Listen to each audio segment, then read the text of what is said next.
Hello everyone and welcome back to our Lost Eidolons playthrough. This is episode number 5. Last time we got the camp up and running, and today, as promised, is Codex Day. I've got so many entries to read through, so we're going to start with the... I guess this is all 20 of them. Okay, so this is all 20 of the new ones, so I guess we might as well start by reading the 3 and then go from there. Sorry for any background noise, by the way.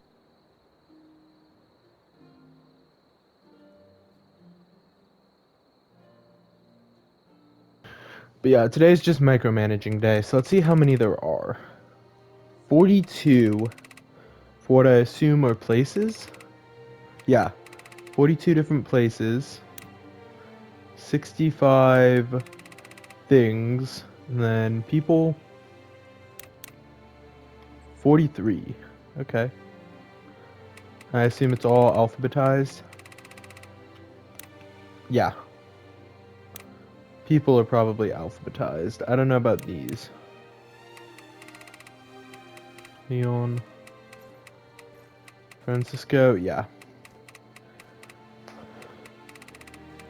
Wait, hold on. Maybe not. No, because Eden's down here, isn't he? No, it is alphabetized. Okay, so let's start with Andrea. A hard-hearted hunter, wouldn't it be huntress, from Lonetta, robbed of her parents at a young age. Andrea remembers very little of the world before the Empire and has developed a thick skin in response to her difficult life. She has a sharp tongue, no patience for injustice, and a heart that's closed to everyone save her sister, Sarah. Though the two rely on one another, they often disagree, and Sarah's stoic facade infuriates Andrea to no end. Recently, Lord Rodrigo of Lonetta had Sarah's husband murdered in an attempt to get closer to her. To protect Andrea, Sarah acceded to his wishes. Andrea, on the other hand, tried to murder him. After winding up in prison, she soon met a certain young mercenary, and her life took a new turn. Now a proper rebel, Andrea at last has an outlet for her fury and lives to see other contemptible men of power laid low. But still she holds Sarah's life above all else and would happily kill the Emperor himself to protect her sister. Alright, next up is Eden. Those who know Eden were asked to describe him in a few words. Most would confidently call him their best friend. Hailing from Lonetta, Eden is a kind and charming mercenary, a stark contrast from the usual stereotype for those in his line of work. Ever the charitable soul, he has built a reputation for helping those in need without heed or pay or lack or without heed for pay or lack thereof. As a result, he is widely beloved in his hometown. Yet for someone so popular, little is known about the circumstances of his birth, including by Eden himself. Supposedly, he first arrived in Lonetta years ago, just another penniless street urchin orphaned by war. As fate would have it, he was adopted by Leon's parents, who raised him as if he were their own blood and laid the foundations for their lifelong friendship. Though a spark of ambition burns within him, Eden's priority most of the time is simply to protect his friends, pay forward the kindness others have shown him, and hopefully earn some drinking money in the process. That's funny. Francisco. Eden's childhood friend and go-to muscle, strong as a boar and just as short-tempered, Francisco would likely have landed in jail years ago if not for Eden's temperance and leadership. But the reverse is also true. Without Francisco, Eden would never survive the particular brand of high-risk do-gooding he can never seem to resist. While Eden's propensity for charity often drives Francisco to complain, in truth it's why he trusts Eden's leadership at all. With a hard upbringing and more than his share of hungry nights, Francisco knows firsthand how cruel a place the world can be, and that having good friends isn't an idle luxury, it's a matter of survival. When he's not thumping skulls on the battlefield, Francisco enjoys training and gambling. He's also been known to write and sing his own verse, but that fact is a closely guarded secret. I don't know how you hide singing, but writing, sure. Leon, Eden's childhood friend and close confidant, often mistaken for a sibling. While they may not literally be related, their brotherhood runs deeper than blood. As children, Leon's mother treated an orphan Eden like a second son. After her death, the pair became inseparable. Though he can often come across as grumpy or aloof, Leon cares about his friends deeply. With a quick wit and a barbed tongue, he has a knock for gently reprimanding those he disagrees with, while bringing down the temperature in heated confrontations. The skill is useful in the battlefield as it is around a war table. Really? I wouldn't imagine that skill is good on the battlefield.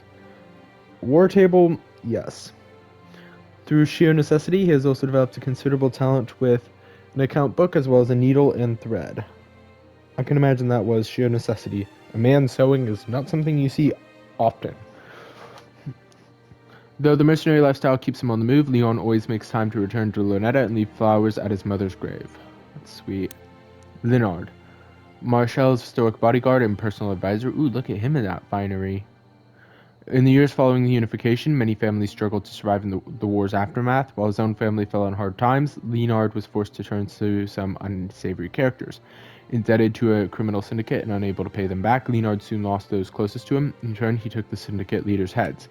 Sold into indentured servitude as a murderer, his contract was soon purchased by a noble family to act as their bodyguard. Yet when the contract was complete, the family refused to free him. Lacking the resources to challenge them in the courts, it seemed Leonard would be trapped forever until the intervention of a bold young man who would change the course of his life. It was through this individual that Leonard gained his freedom, met Marcel, and attained a new purpose. Yet Leonard's life in Le Royaume, I can't pronounce that because I'm not French, was apparently cut short for reasons he and Marcel remained tight-lipped about. Whatever it is that binds the two of them, Leonard has pledged himself to Marcel's service, swearing to stand by her side wherever her path leads. Quite the rich outfit there with all that gold finery.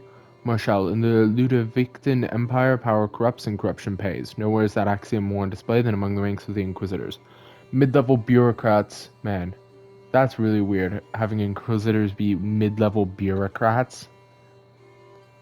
Mid-level bureaucrats? Usually the term Inquisitors is synonymous with state terror. Pretty much everywhere, yeah, state terror. Warhammer 40k, real life, the Inquisitor game, or the Inquisitor novel series. Yeah, I can't really think of somewhere where it's mid-level bureaucrats tasked with auditing local officials. Most earn more in bribes than they draw from their salaries. Then there's Marshal, highborn, educated, and deeply principled. Marshal is an excellent administrator, experienced at fighting lopsided battles with little resources or support. But what none could have predicted, including Marshal herself, is just how effective a rebel those skills would make her.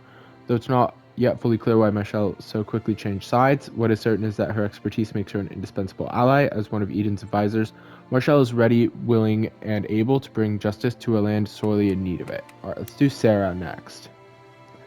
So yeah, I think those were bruises on her face when we first met her. Bruises or dirt.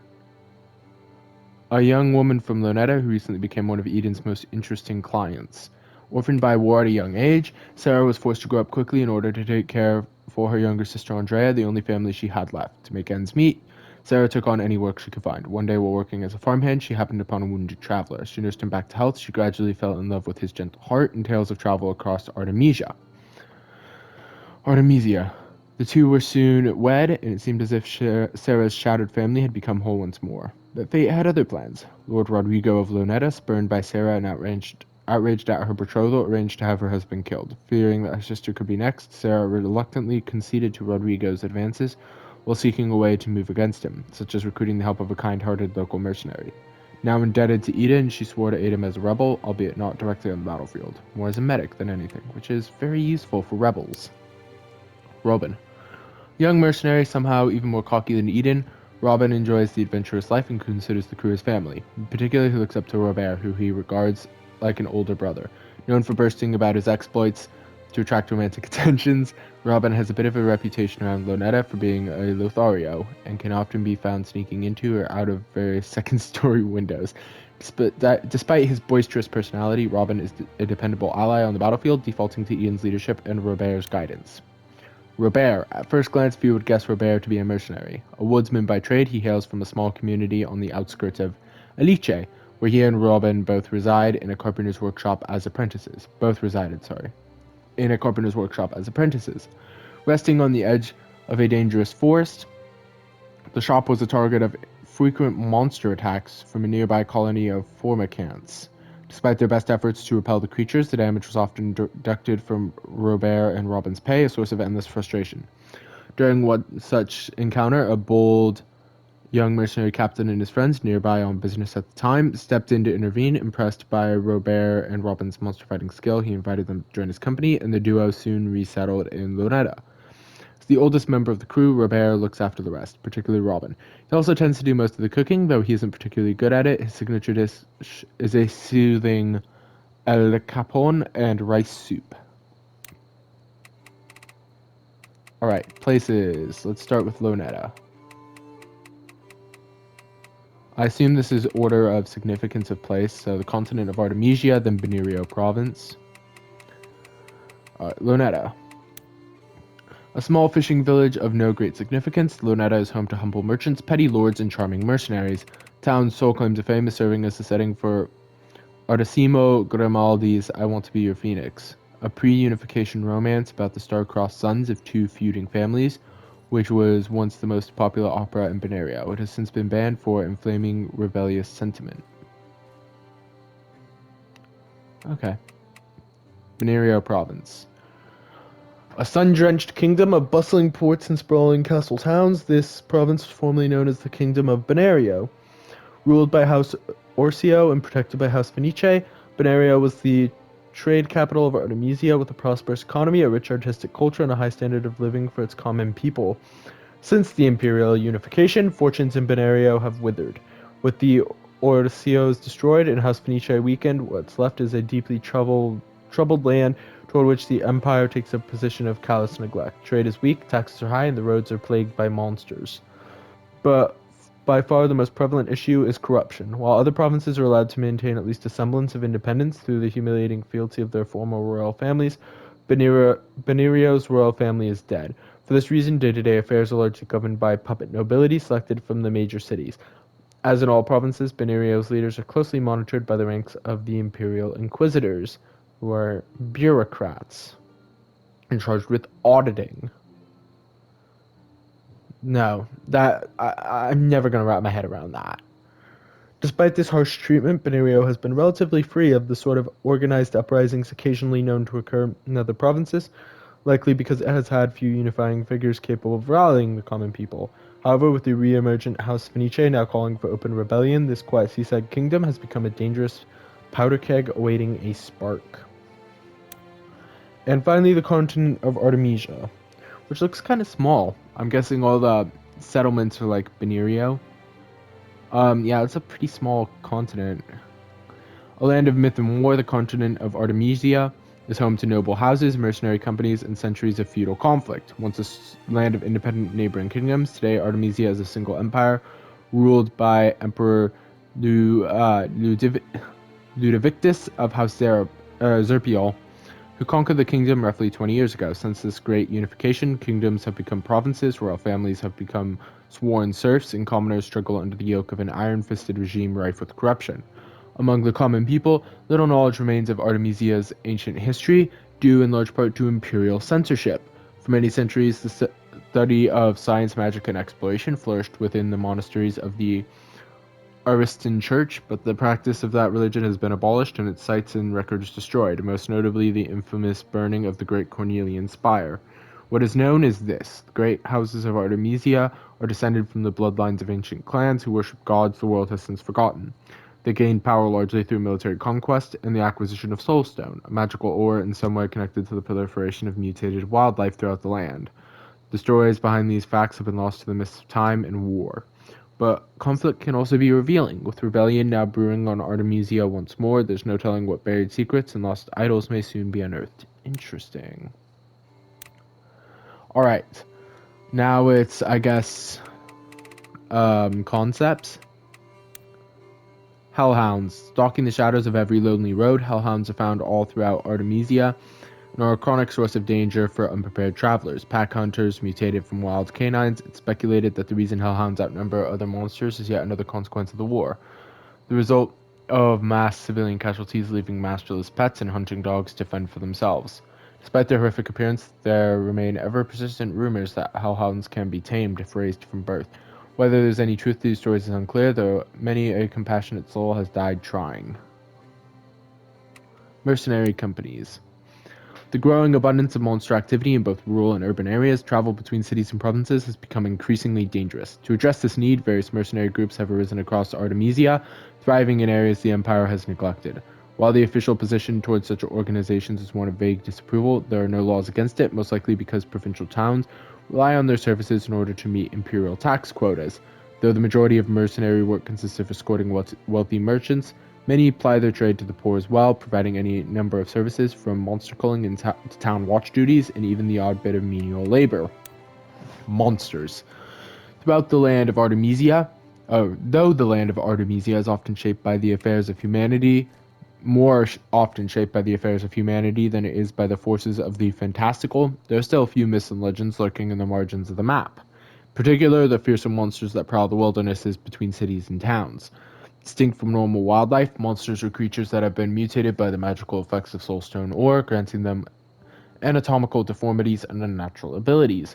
While most major cities have learned to keep them at bay, monsters plague the countryside, a persistent scourge to travelers, merchants, and those who live in small towns. Prior to the imperial conquest, each of the royal families, with the help from the spire and local temples, protected their own lands, carrying out frequent monster exterminations in areas such as the Misty Woods.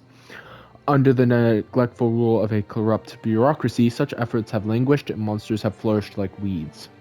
For those who can call small towns like Lonetta home, mercenary companies tend to pick up the slack, patrolling the roads and escorting caravans, a steady source of profitable but perilous work. House Zerpiol, the Snake. Prior to the unification, Artemesia was stable but not always peaceful. For centuries, its neighboring kingdoms engaged in one another in various armed conflicts over matters great and small, creating periodic tumult for common people everywhere. The sole exception to this was the kingdom of Liviu, a humble land whose royal family, House Zerpiol, mostly kept to their own affairs, at least until the birth of a young prince named Ludovictus. Ambitious by nature and driven by authoritarian philosophies, Ludovictus became convinced of the need for a unified continent, with himself as its leader. In a matter of years, the cunning young lord had sold his family's modest holdings to cobble together an army of bandits, pirates, and other unsavory characters. Before anyone knew what was happening, House Zerpiol had turned their world upside down, and Ludovictus was crowning himself emperor. Today, House Zerpiol reigns supreme, issuing an endless stream of edicts from the capital city of Leroy Hour.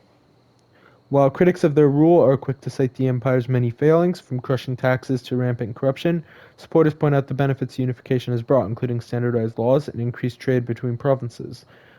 Nonetheless, as Ludovictus's absence from the public eye grows increasingly prolonged, whispers and speculation have begun to abound, and the ever-present embers of uprising threaten to become a wildfire.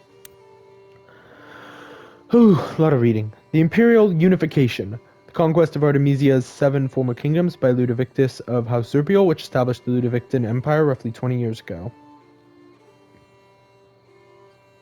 Officially referred to as the Great Unification, on penalty of death, the specifics of that conflict have become distorted over time, subject to a great deal of revisionism by the Ministry of Propaganda.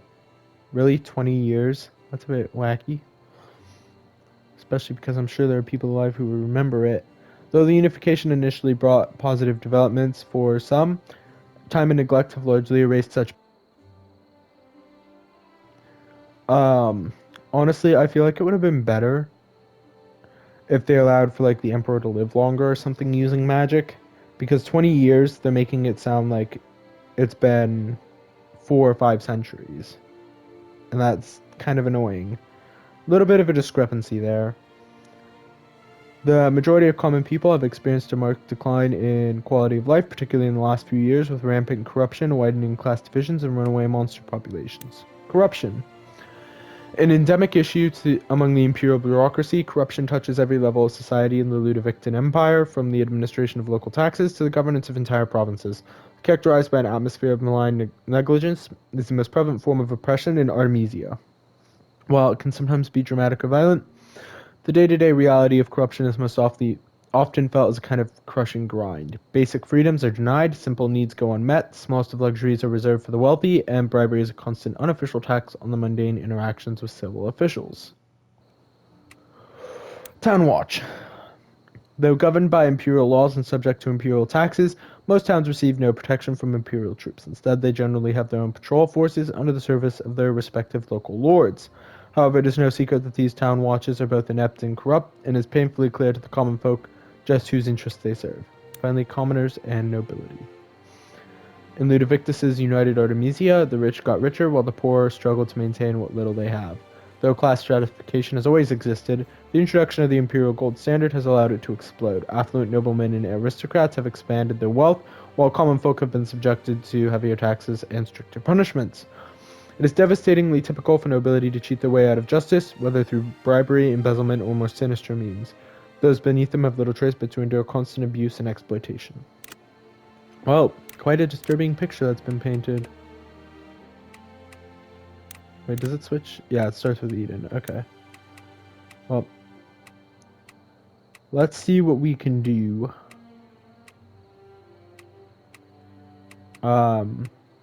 With building rapport next episode. In terms of gear, this is just storage. These are all just equip skills, all skills, available skills. Yeah, I can't do anything right now. Class is a commoner. I can't switch anything yet.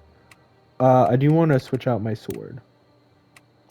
For the rare sword, a rare grade sword. Accuracy +6 when physically attacking or countering. So it's +2 accuracy increase and +2 accuracy increase with precision. Alright. Is there anyone who needs small recovery potions? Nope. Good. I want to know what they do. Stores up to 40% of max health. Okay. That's good to know. Yeah, I think we're good for now. Definitely have to come back to the screen, though. Alright. I think this is where we're going to end the episode. Next time, we'll go check in with Sarah. So, thank you all for watching. I hope you have enjoyed. And I will see you all in the next one. Until then.